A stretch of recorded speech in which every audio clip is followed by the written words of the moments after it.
የኔ በሆኑት ላይ እጃችሁ እንዳዳሱ ብሎ በእነሱ ላይ እግዚአብሔር ያን ያህል ስሬስ ከሆነ ይሄኛውን በጣም ውድ የሚያደርገው በጣም ክቡር የሚያደርገው ይሄኛው የኔ ብሎ ክሌም ያደረጋት ቤተክርስቲያን አዳም እንደነካት ዛፍ ዝም ብላ በቅላ የተገኘች አይደለችም።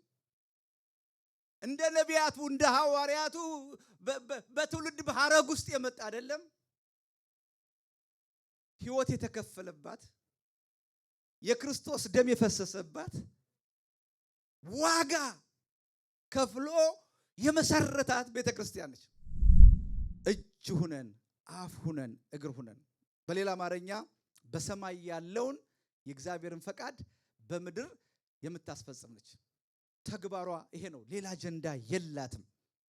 ሌላ አጀንዳ የላትም። ምንድነው ይሄ ፈቃድ? በሞት ፈንታ ሕይወትን ማካፈል። ክብር ለኢየሱስ ይሁን። ትንሣኤን ማወቅ፣ ትንሣኤን ማመን፣ ትንሣኤን መለማመድ። ይሄ እንደ ቤተ ክርስቲያን እንደ ግለሰብ ጨከን ብላችሁ የሞተው የኔ አይደለም ኖ የምትሉ የምትናጠቁ እጃችሁ ላይ ነገር የማይሞትባችሁ የሐዋርያት ሥራን ታወጡልኝና አንዳንድ ነገሮችን አለፍ አለፍ ብለን እናያለን። ከቁጥር 1 ጀምሮ በስልካችሁ ተከታተሉ። እግዚአብሔር ይመስገን። በመጽሐፋችሁ ስልክ እግዚአብሔር ይመስገን ያልኩት ስልክ ስለተከለከለ ማለት ነው። አሁን ትንሽ ድምጽ እየሰማው ነው። የሌላችሁ ደግሞ ከጎረቤት ኮርጁ። እሺ ቴዎፍሎስ ሆይ ቁጥር 1 ኢየሱስ የመረጣቸውን ሐዋርያት በመንፈስ ቅዱስ ካዘዛቸው በኋላ እስካረገበት ቀን ድረስ ያደረገውን ያስተምረው ዘንድ ስለጀመረው ሁሉ መጀመሪያውን ነገር ጻፉ። ደግሞ 40 ቀን እየታያቸው ስለ እግዚአብሔር መንግሥት ነገር እየነገራቸው በብዙ ማስረጃ ከማማቱ በኋላ ሕያው ሆኖ ለእነርሱ ራሱን አሳያቸው። ከእነርሱም ጋር አብሮ ሳለ ከኢየሩሳሌም እንዳይወጡ አዘዛቸው። ነገር ግን ከኔ የሰማችሁትን አብ የሰጠውን የተስፋ ቃል ጠብቁ። ዮሐንስ በውሃ ጥምቆ ነበርና እናንተ ግን ከጥቂት ቀን በኋላ በመንፈስ ቅዱስ ትጠመቃላችሁ አለ። እነርሱም በተሰበሰቡ ጊዜ ጌታ ሆይ በዚህ ወራት ለእስራኤል መንግሥትን ትመልሳለህም ብለው ጠየቁት። እርሱም አብ በገዛ ስልጣኑ ያደረገውን ወራትና ዘመናት ታውቁ ዘንድ ለእናንተ አልተሰጣችሁም። ነገር ግን መንፈስ ቅዱስ በእናንተ ላይ በወረደ ጊዜ ኃይልን ትቀበላላችሁ። በኢየሩሳሌም፣ በይሁዳ ሁሉ፣ በሰማርያ እስከ ምድር ዳርም ድረስ ምስክሮች ትሆናላችሁ አለ። ይሄንም ሁሉ ከተናገረ በኋላ እነርሱ እያዩት ከፍ ከፍ አለ። ደመና ከዓይናቸው ሰውራ ተቀበለችው። እርሱም ሲሄድ ወደ ሰማይ ትኩር ብለው ሲመለከቱ ሳሉ እነሆ ነጫጭ ልብስ የለበሱ 2 ሰዎች ባጠገባቸው ቆመው ደግሞ የገሊላ ሰዎች ሆይ ወደ ሰማይ እየተመለከታችሁ ስለምን ቆማችኋል? ይህ ከእናንተ ወደ ሰማይ የወጣው ኢየሱስ ወደ ሰማይ ሲሄድ እንዳያችሁት እንዲሁ ይመጣል አሏቸው። በዚያን ጊዜ ደብረ ዘይት ከሚባለው ተራራ ወደ ኢየሩሳሌም ተመለሱ። እነርሱም ከኢየሩሳሌም የሰንበት መንገድ ያህል የራቀ ነው። በገቡም ጊዜ ወደሚኖሩበት ሰገነት ወጡ። ከዛ ስማቸውን ይጠቅሳል። ቁጥር 15 ላይ በዛ ወራት ጴጥሮስ 120 በሚያህል ሰዎች ማህበር አብረው ነበር። በወንድሞቹ መካከል ተነስቶ አለ፣ ወንድሞች ሆይ ኢየሱስ ለያዙት መሪ ስለሆናቸው ስለ ይሁዳ መንፈስ ቅዱስ አስቀድሞ በዳዊት አፍ የተናገረውን የመጽሐፍ ቃል ይፈጸም ዘንድ ይገባ ነበር፣ ከኛ ጋር ተቆጥሮ ነበርና ለዚህም አገልግሎት ታድሎ ነበርና ይህም ሰው በአመፃ ዋጋ መሬት ገዛ፣ በግንባሩ ተደፍቶ በመካከሉ ተሰነጠቀ፣ አንጀቱም ሁሉ ተዘረገፈ፣ በኢየሩሳሌም ለሚኖር ሁሉ ታወቀ እያለ በይሁዳ ላይ ትቀጥሉታላችሁ። ያ ስለምታውቁት ለመተካት ያን ጸሎት ሲጸልይና በይሁዳ ምትክ ማቲያስ ሲገባ ታያላችሁ። የእግዚአብሔር ስም የተባረከ ይሁን። ቅርብ ጊዜ ውስጤ እየተመላለሰ ያለ ሐሳብ ነው። ስለ ሕያውነት ማለት እግዚአብሔር አምላክ የኔ ብሎ ስለሚጠራቸው የእግዚአብሔር ቅሬታዎች እንደገና ደግሞ ሕያው ብሎ የኔ ብሎ የጠራትችን የቤተ ክርስቲያንን ሕያውነትን በተመለከተ ማንነቷን በተመለከተ ሰፊ ነገር ነው። ከማንነቷ ጋር አብሮ እግዚአብሔር የሰጣትን ተግባር አብረን አያይዘን ትንሽ እንድናይ ይፈልጋሉ። ከዛ በፊት እንደምታውቁት እግዚአብሔር ገና ከፍጥረት ጀምሮ የኔ የሚላቸው ክሌም የሚያረጋቸው ነገሮች አሉ። ታስታውሳላችሁ። ገና ዘፍጥረት ላይ እግዚአብሔር የኔ ያለው እንግዲህ መጀመሪያ ከነ አዳምን በፊት ማለት ነው በመልኩ ከፈጠረ በኋላ ለነ አዳም አሳይመንት ሲሰጥ ከሁሉ ብሉ፣ ይሄ ግን በቃ የኔ ነው፣ ይሄኛው ዛፍ መልካምና ክፉ የሚያሳይ ነው እንዳትነኩት አለ። እግዚአብሔር የኔ በሚላቸው ነገሮች ውስጥ ስሬስ ነው። ያው ታውቃላችሁ ለእግዚአብሔር የተለዩ ናቸው። የተለየ ነው። በሌላ አማርኛ ርም ይባላል አይደል? ርም ነው። ኢያሱ ላይ ለምሳሌ ሁሉን ነገር ወሰዱ፣ ይሄ ግን ለእግዚአብሔር የተለየ ነው እና ርም ነው። እስቲ ርም በሉ እስኪ አላችሁ ማለት የማይነካ ማለት ስትነኩት ርም ይሆናል፣ የእግዚአብሔር የሆነ ነገር። ስለዚህ የነ አዳም ታሪክ የውድቀት ታሪክ የሚጀምረው እኔ ብሎ እግዚአብሔር ክሌም ያደረገውን ነገር በመንካታቸው ያ ውድቀት እንደሆነ ታውቃላችሁ። ያ ኪሳራ በምድር ላይ በሰው ዘር ላይ ሁሉ እንደመጣ ታውቃላችሁ። እግዚአብሔር ይሄ የኔ የሚለውን ነገር ክሌም ማድረጉን አላቆመም። በዘመናት መካከል እልፍ ይልና ከሰው መካከል ከህዝብ መካከል ይመርጥና ደግሞ የኔ ህዝብ ብሎ ይለያል አይደል? እና አብርሃምን ለየ አይደል? ራሱ ከአብርሃም ደግሞ ትንሽ ገባ አለና ከነገድም መካከል ለየና የሌዊን ወገን የኔ ነው አለ። እንዲያውም ለነቢያቱ ህግ አወጣ። እጁን የሚዳስስ ነቢያቴን የሚነካ ዋ ብሎ አስጠነቀቀላቸው። ብሉይ ኪዳን እንደዚህ እያለ ይመጣና ወደ አዲስ ኪዳን ሲሸጋገር እግዚአብሔር የኔ ብሎ ክሌም ያደረጋት እንደምታውቁት ማቴዎስ 16 ላይ ቁጥር 18 በዚህ አለት ላይ ቤተ ክርስቲያኔን መሰርታለሁ። እባካችሁ አሁን እውነት ስለማታውቁት ነው ዝም ያላችሁ ነው? ላለመተባበር ነው? ክብር ለኢየሱስ ይሁን። በዚህ አለት ላይ ቤተ ክርስቲያኔን ምን እላለሁ? እባካችሁ አክብላችሁ መሰረታለሁ። ቤተ ክርስቲያኔ መሰረታለሁ። ስለዚህ አዳም ዛፍ ነክቶ እንደዛ አደጋ ውስጥ ከገባ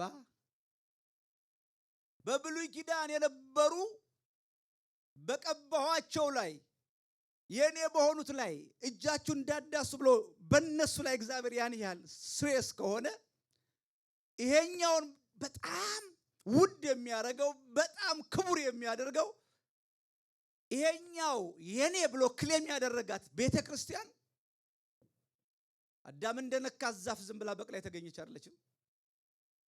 እንደ ነቢያቱ እንደ ሐዋርያቱ በትውልድ በሐረግ ውስጥ የመጣ አይደለም።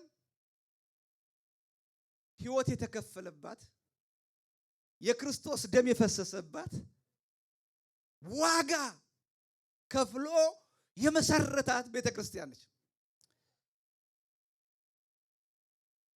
የፈጠራት የሰራት ቅድም እንዳልኩት የተወለደችው እቺ ቤተ ክርስቲያን መስራቿ፣ ሰሪዋ፣ ባለቤቷ ራሱ ጌታ ነው።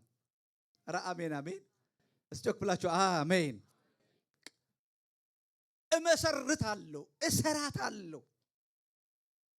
ባለቤትነት የተወለደችው የተሰራችው የመጣችው የተፈጠረችው ከራሱ ከክርስቶስ ነው። ስለዚህ ቤተ ክርስቲያን በትንቢት እንደተነገረች በተስፋ ቃል እንደነበረች አሁን ወደ ሐዋርያት ሥራ ስትመጡ ግን ወርዳ መሬት ላይ ተወልዳ ታገኟቻላችሁ። ክብር ለኢየሱስ ይሁን። ይሄን ባለ 50 ገና ሲጀምር ምዕራፍ 2 ባለ 50 የተባለው ቀን በመጣ ጊዜ መንፈስ ቅዱስ በወረደ ጊዜ የቤተ ክርስቲያን ያ ትንሣኤ ያ መወለድ ሆነ። በኃጢአት ምክንያት የሸሸ መንፈስ በስጋ ለባሽ ላይ ተመለሰ። ሕያዊት ሆነች። ክብር ለኢየሱስ ይሁን። ያ የተበላሸ ዲፎርምድ የሆነ የእግዚአብሔር መልክ ተመለሰ። ክብር ለኢየሱስ ይሁን። ተወለደች። ተወለደች።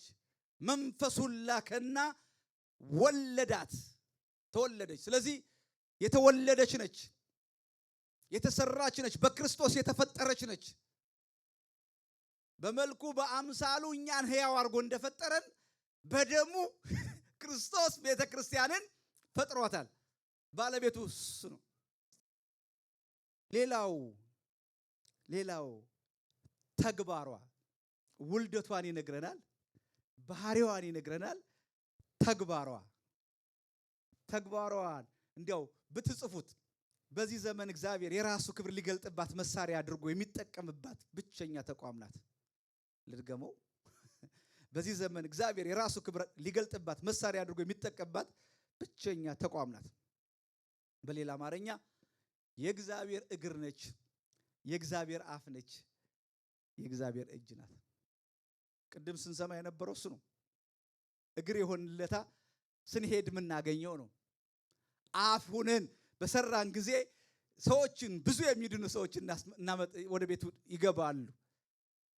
እጅ ሁነን፣ አፍ ሁነን፣ እግር ሁነን። በሌላ አማርኛ በሰማይ ያለውን የእግዚአብሔርን ፈቃድ በምድር የምታስፈጽም ነች።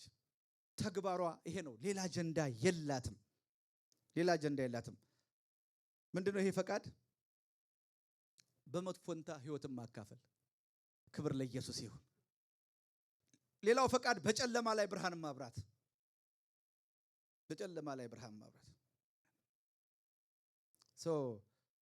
ቺ ሕያዊት የሆነች ቤተክርስቲያን ተግባሮቿ መካከል እንዳልኳችሁ በጨለማ ውስጥ ብርሃንን መከሰት ነው።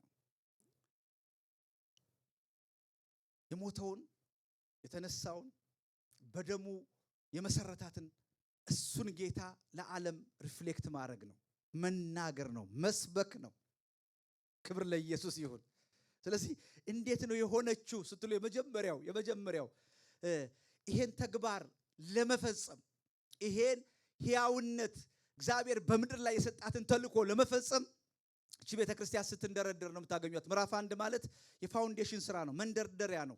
በቃ ልክ እንደ ረጅም ተነስቶ ለሚበር አይሮፕላን እንደ ራኒንግ ወይ ማኮብኮቢያው ነው ምዕራፍ 1 ማለት። ስትነሳ ስትንደረደር ታያቷላችሁ። ስለዚህ የመጀመሪያው ነገር በሉቃስ ትምህርት መሰረት ወተን ተግባራችን ከመፈጸማችን በፊት እግዚአብሔር ለፈጠረልን ዓላማ እንደ ፍጥረታችን ለመሆን ከማሰባችን በፊት በክርስቶስ ልብ የነበረ ሉቃስ የጻፈልን መሰረታዊያን የሚባሉ ነገሮች አሉ። የመጀመሪያው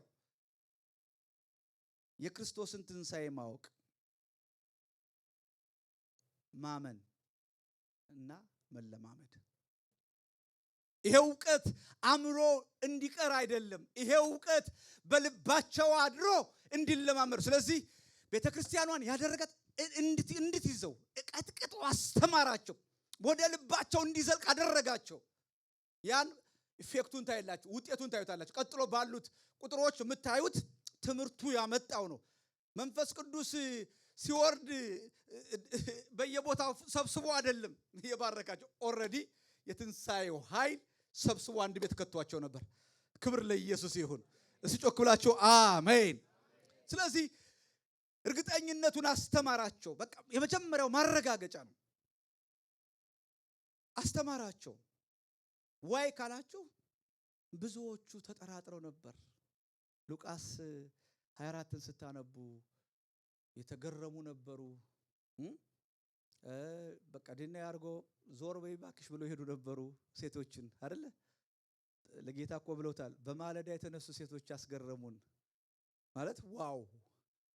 ፒተር እንኳን ከሰዎች መካከል ተነስቶ ሄዶ እስቲ ሂጅ ላጣራ ብሎ ይገርማል እያለ ነው ቤቱን የገባው። ወደ ቤቱ ገባ ነው የሚለው። ሂዶ ምንም እውነት ነው ብሎ አልመሰከረም። ኢየሱስ ተመልሶ ሂዶ እዛው ግቢ ውስጥ እስኪያገኛቸው ድረስ። እግዚአብሔር ይባርካቸው እህቶች።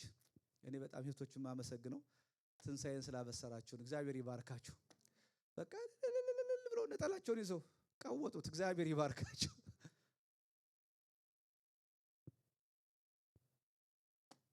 ክህደት ውስጥ፣ ጥርጣሬ ውስጥ አለማመኑ ውስጥ መደናገር ውስጥ ስለነበሩ እሱን ማድረግ ነበረባቸው። ስለዚህ የትንሣኤውን ኃይል ማወቅ፣ ማመን፣ መለማመድ ይሄን ከኪንግደሙ ጋር አያይዞ ነገራቸው። ከመንግስቱ ጋር አያይዞ ነገራቸው። ስለ መንግስቱ በቃ እናንተ የትንሣኤን ኃይል የተሞላችሁ የእግዚአብሔር እንደራሴዎች ናችሁ። ይሄን ለማድረግ ደግሞ ከጥቂት ቀን በኋላ አብ የሰጠውን ተስፋ መንፈስ ቅዱስን ምን ትላላችሁ? ትቀበላላችሁ። መንፈስ ቅዱስ የሚመጣው ይሄን ዕውቀታችሁን ወደ አደባባይ ለማውጣት ነው። ልብ በሉ፣ ሐዋርያ ሥራን ስታነቡ ጠቅላላ ስብከት ሌላ የላቸውም። ኢየሱስ ክርስቶስ እንደሞተና እንደተነሳ ታውቃላችሁ። በቃ ሌላ አጭር ነች። ኢየሱስ ክርስቶስ እግዚአብሔር በክብር እናንተ ገደላችሁት፣ እግዚአብሔር ግን በኃይል አስነሳው። መዳን በምንም በማንም የለም። ረአቤን ይባላል። ክብር ለኢየሱስ ይሁን። ትንሣኤን ማወቅ፣ ትንሣኤን ማመን፣ ትንሣኤን መለማመድ ይሄ እንደ ቤተ ክርስቲያን እንደ ግለሰብ ጨከን ብላችሁ የሞተው የኔ አይደለም ኖ የምትሉ የምትናጠቁ እጃችሁ ላይ ነገር የማይሞትባችሁ